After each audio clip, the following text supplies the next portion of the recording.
Today we had a very open and positive virtual meeting of the North-South Ministerial Council involving our government ministers, First Minister Arlene Foster, Deputy First Minister Michelle O'Neill and members of the Northern Ireland Executive. It has been a difficult year for all of us on this island, and as a result we had much to discuss.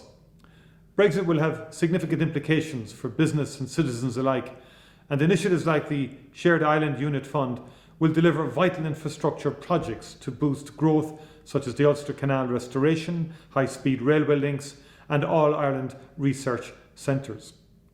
COVID-19 has had a severe impact on both the lives and livelihoods of our citizens, and even though we have great hope with the rollout of new vaccines, we are aware of the need for continued vigilance with public health measures. We have come through so much together, and we face further challenges ahead.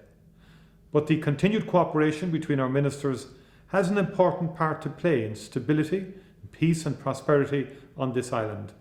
And I know that we can face 2021 with renewed hope and optimism.